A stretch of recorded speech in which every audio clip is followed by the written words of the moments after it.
தயவு. பதிவு 20. அருள் விளக்க மாலை. திரு அருட்பா 6ஆம் திருமுறை. அருள் விளக்க மாலை.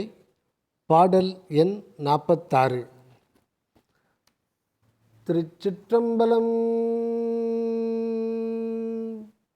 அருட்பெருஞ்சோதி அருட்பெருஞ்சோதி தனிப்பெரும் கருணை அருட்பெரும் ஜோதி.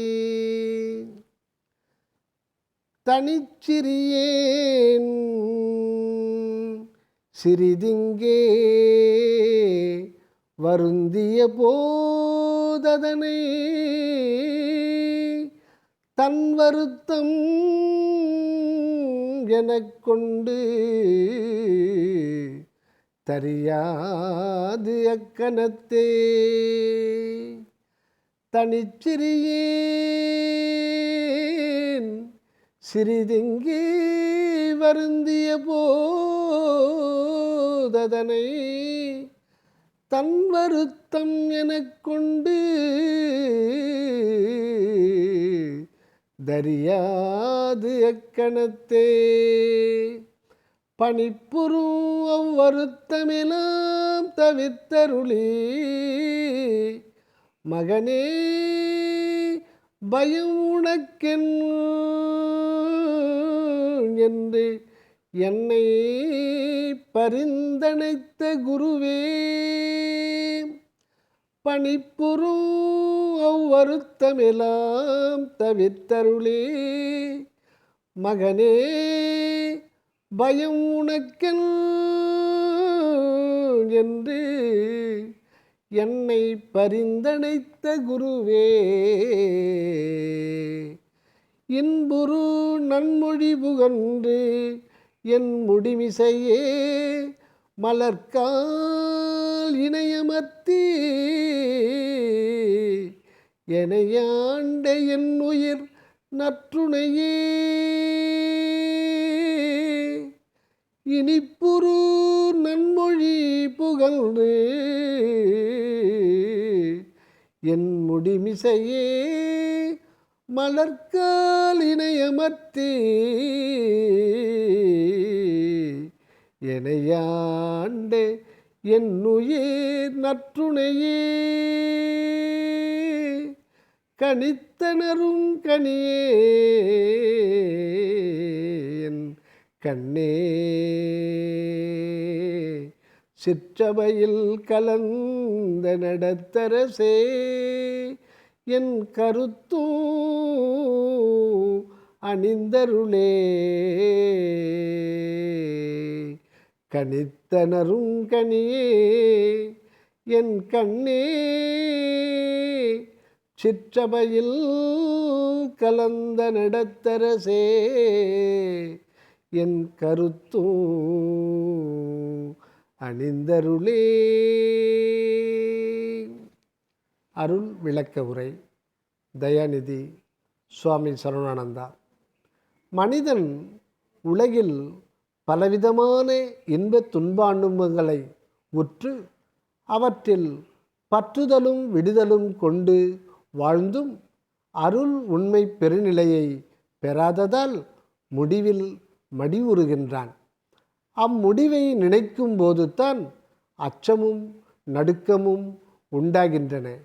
இவற்றை தவிர்த்து நிலையான இன்ப வாழ்வில் நிலவுவதற்கான வழித்துறையை காண வேண்டும் ஒவ்வொருவரும்.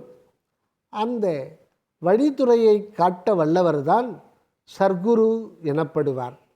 மற்ற உலகியல் குருக்கள் ஒருவனுக்கு எவ்வளவுத்தான் உபதேசித்து உதவி நின்றாலும் முடிவான அழியாத இன்ப வாழ்வு அடையப்பெறுதல் அருமையே. நம் அடிகளாருக்குத்தான் அப்படிப்பட்ட ஓர் அருட்குரு கிடைத்துவிட்டார். அவர் உண்மையான பேரருட்பெருங்குருவாவார்.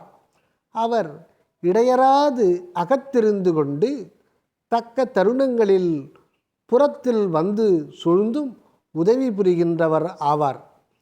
ஆதரவற்ற அடியேனாகிய சிறியேன் சற்றே வருந்தினால் கூட அது நினக்கு வந்ததாக கொண்டு விரைந்து முன் தோன்றி அபயம் அளிக்கின்றாய். ஒரு நொடிப்பொழுதில் வருத்தமெல்லாம் போக்கி எதற்காக பயப்படுகின்றாய் அப்பா என்று பரிவோடு தழுவி தட்டி கொடுக்கின்றாய். நீ என்றோ உண்மை குரு என குறிக்கின்றார் இந்த அடியில். மேலும் என் ஆருயிர்க்கு பேராதரவான பெருந்துணை நீயே எனக் கூறி தலைவணங்கி அடிபணிந்து கிடக்கின்றார். அப்போது அந்த ஆருயிர் துணைவர் இனிய வாசகங்கள் பல புகன்று தம் இணை அடிகளை இவரது சிரத்தின் மீது சூட்டி திருவடி தீட்சை செய்து ஆட்கொள்ளுகின்றார்.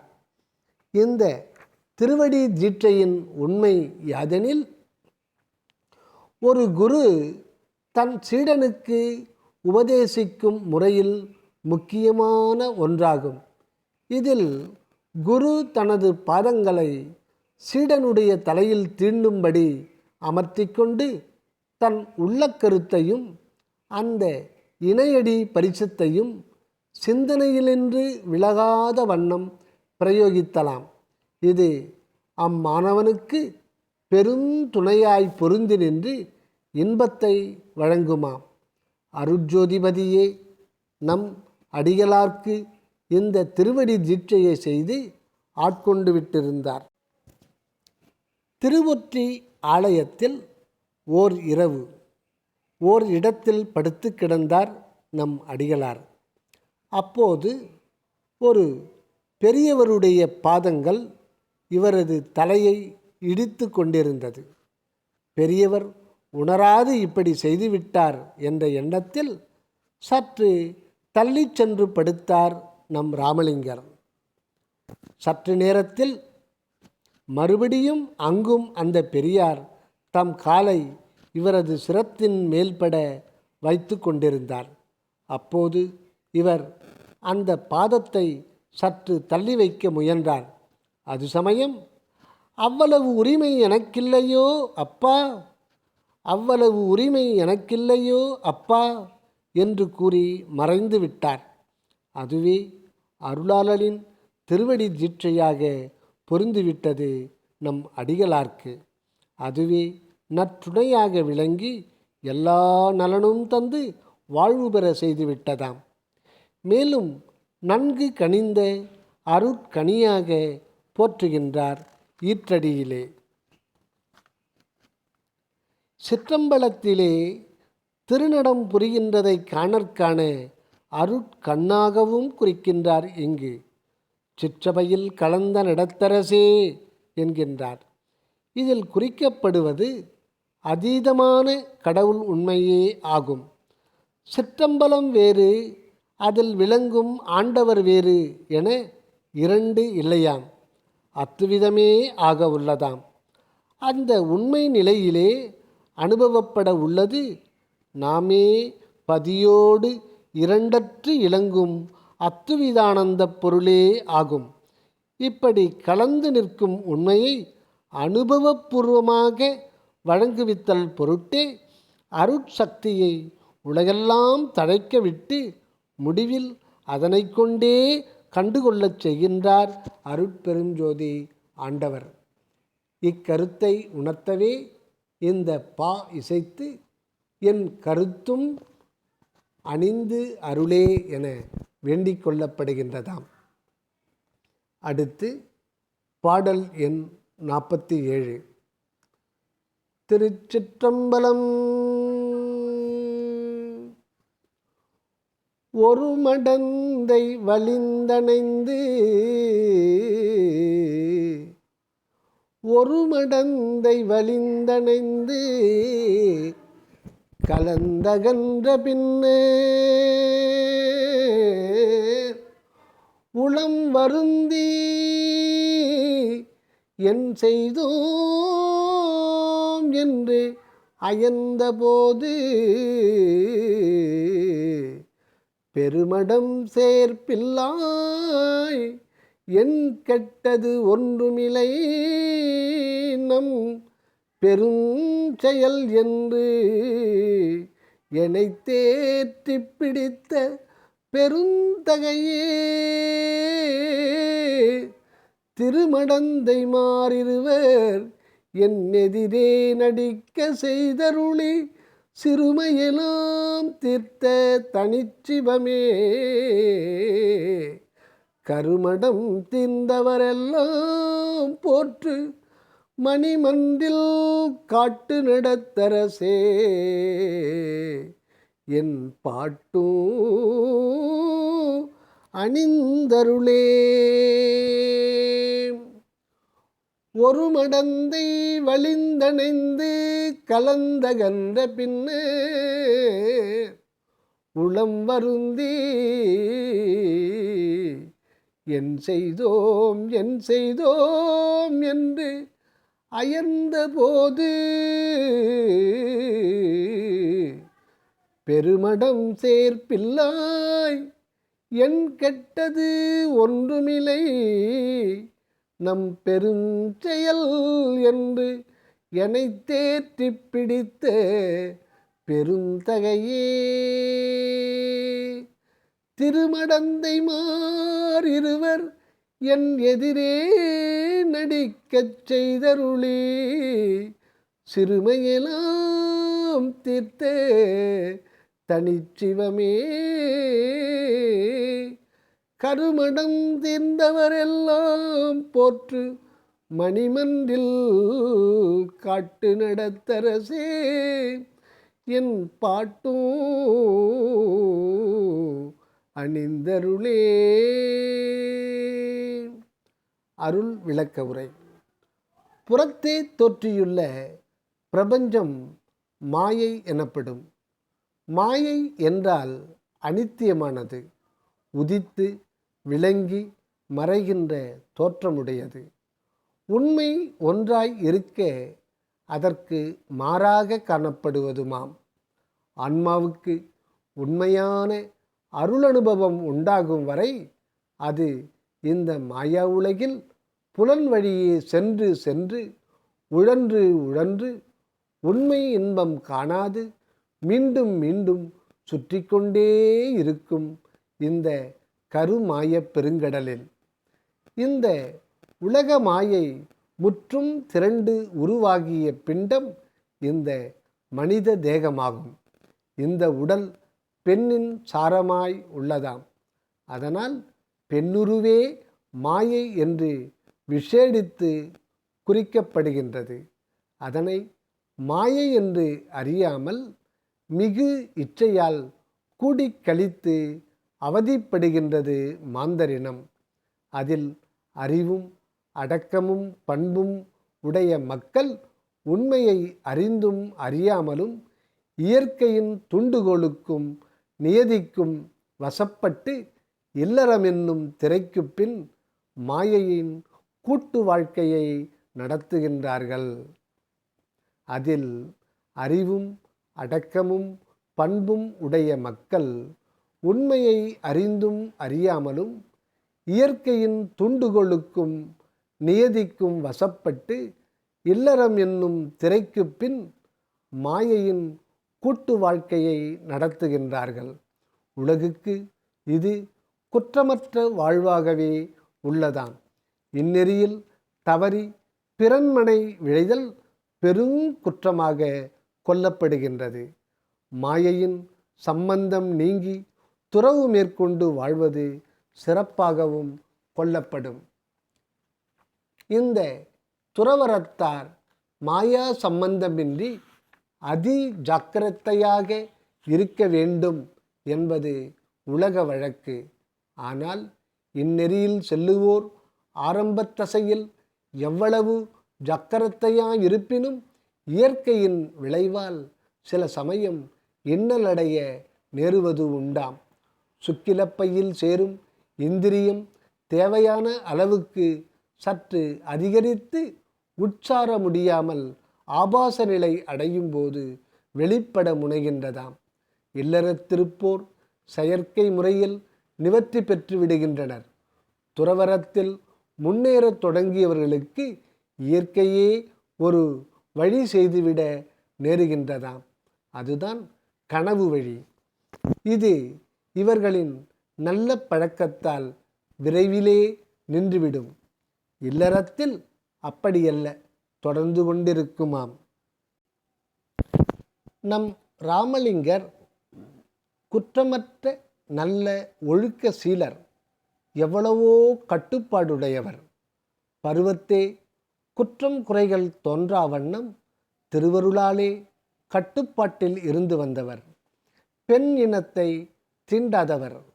ஆனால் அவர்களை தூற்றித் தள்ளவும் போற்றி கொள்ளவும் செய்யாது சமநோக்குடன் எல்லோரையும் தேற்றிக் கொண்டிருக்கின்றவர் ஆவர்.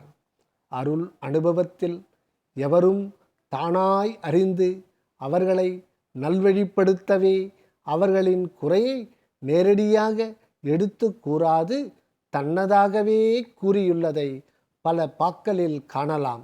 இப்படித்தான் அருள் விழை சாதகன் ஒருவனை தேற்று முகத்தால் இது விளம்பப்படுகின்றது.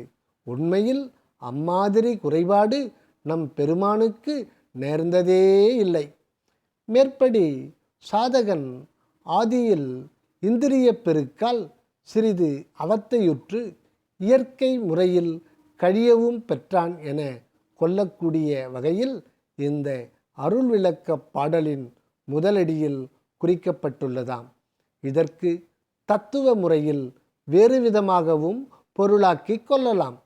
தூக்கத்தையே ஒரு மடந்தையாக கொண்டு சேர்ந்ததும் பிரிந்ததுமாக கொள்ளின் பொருந்தாது. ஏனெனில் துயில் ஒருவனுக்கு தினமும் பல ஆண்டுகள் வரையும் இயல்பாக இருந்துதான் சாதனா பழக்கம் முதிர முதிர குறைந்து மறைவது இயல்பாகும். ஆகையால் தூக்கம் ஏதோ ஒரு சமயம் மட்டும் ஏற்பட்டு இறையருளால் ஒழிக்கப்பட்டு விட்டதாக கொள்ள முடியாது. மேலும் சாதாரண மக்கள் அறிந்தும் அறியாமலும் தவறுவது இயற்கையாகவும் அதனை பொறுத்தருள்வது செய்தாலும் தீமையெல்லாம் பொறுத்தருள்வான் பொதுவில் என்ற கருத்தின்படி அருள் இயலாய் இருத்தலின் இன்று இப்படி பொருளாக்கப்படுகின்றது. உலக நீதிமுறைக்கு ஒப்ப பொருத்தமான முறையில்தான் இந்த பொருள் கண்டுகொள்ளப்படுகின்றதாம். ஒரு மடந்தை வலிந்தணைந்து கலந்தகன்றதாக குறிப்பிட்டுள்ளார். இது விழிப்பு நிலையில் அல்ல. அதற்கு இசையாது சாதகன் உள்ளமும் சூழ்நிலையும் கனவு நிலைக்கண் உட்கருவி கரணங்கள் அதிகம் பாதிக்கப்பட்டு இந்திரியம் லேசாய் வெளிப்பட உதவுகின்றன. அதே சமயத்தில் அவ்வெளிப்பாட்டு செயலுக்கு துணையாக சேர்க்கை சம்பந்தம் போன்ற கனவு காட்சியை உண்மை போல் தோற்றுவித்து காரியத்தை லேசாக முடித்து விடுகின்றதாம் இயற்கை சக்தி. இப்படித்தான் அந்த ஒரு மடந்தை வலிந்தணைந்து கலந்தகன்ற செயலும் ஆகும்.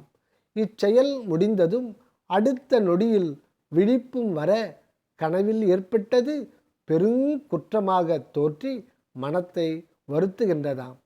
என்ன இருக்க என்ன காரியம் நிகழ்ந்து விட்டது அந்தோ என்று சாதகன் பரிதவிக்கின்றான், மிகவும் அயர்வடைகின்றான்.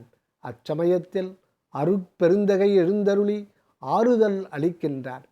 பெரிய மடமை சேர்ந்த பேதை போன்ற பிள்ளாய், எதற்காக இப்படி அடியோடு கவலைப்படுகின்றதாய்? என்ன கெட்டுவிட்டது? ஒன்றும் ஆகிவிடவில்லை. கவலையை விடு. இதெல்லாம் எமது மகாமாயையின் செயலே ஆகும் என கூறி தேறுதல் அளிக்கின்றார். இத்தெறுதல் மொழி உலகியலார்க்கும் உய்வு பெற வேண்டுவராயின் பேராறுதல் அளிக்கக்கூடியதாய் இருக்கின்றதாம். உண்மையாக மாயா வலையினின்று தப்ப வேண்டி சன்மார்க்க பாதைக்கு வருவாராயின் அவர்களுக்கு இந்த ஆறுதல் கிடைக்கின்றது. அவர்கள் ஐயோ, நாம் இவ்வளவு காலம் மாயையில் மூழ்கி இருந்து விட்டோமே, மூடமாக காலத்தை போக்கிவிட்டோமே, நமக்கும் தான் இந்த பிறப்பில் ஓய்வு கிடைக்குமா, என் செய்வோம் என்றெல்லாம் நினைந்து நினைந்து உள்ளம் உருகி கழிவிரக்கம் கொண்டு வேண்டிக் கொண்டால் அப்பொழுது ஆண்டவர் அருள் அகத்தே வெளிப்பட்டு என்ன கெட்டுவிட்டது, இவையெல்லாம் மகாமாயையின் பெருஞ்செயல், கவலைப்படாதீர்கள், திருவருள் ஈந்து உய்வளிப்போம் என்று தேறுதலை கூறாமல் கூறி ஆறுதலை அளிப்பது உண்மையாம். 3ஆம் அடியில் சிவனருளால் கிடைக்கப்பெற்ற சுத்த ஞான சித்தியால் சிறுமையெல்லாம் நீங்கி பெருமையெல்லாம் பெற்று கொண்டதை குறிக்கின்றார். திருவருளால் சுத்த தேகமும் ஞான தேகமும், அதாவது திருமகளையும் கலைமகளையும் பெற்று தனக்கே உரிமையாக கொண்டுவிட்டிருந்தார். சித்திகளை பெண்மையில் கூறுவது ஆன்றோர் மரபு. அஷ்டமா சித்திகளை அஷ்ட ஐஸ்வர்யம் என்றும் திரு என்றும் வழங்குவர். இந்த சித்தி பெண்களில் இருவர் இவர் இச்சைப்படியெல்லாம் முன்னின்று ஆடுகின்றார்களாம். இதனால் இவர்க்கு பெருமை உண்டாகியுள்ளதாம். அறியாமை என்னும் அழுத்தமான கரும்பெரும் திரையை திருவருளாலே அகற்றிவிட்டிருக்கின்றவர்கள்தான் கருமடம் தீர்ந்தவர்கள் ஆவார்கள். இவர்கள்தான் மணிமன்றத்தரசை கண்டு போற்றக்கூடியவராவர். அந்த மன்றில்தான் திருநடனத்தை காட்டுகின்றார் நம்பதி. அவரைத்தான் என்னரசே, எனது இப்பாட்டையும் ஏற்று அணிந்து கொண்டு கருணை செய்திடல் வேண்டும் என்று பிரார்த்தித்து கொள்ளுகின்றார் நம் அடிகளார். தயவு அருட்பெருஞ்சோதி அருட்பெருஞ்சோதி தனிப்பெரும் கருணை அருட்பெருஞ்சோதி. தயவு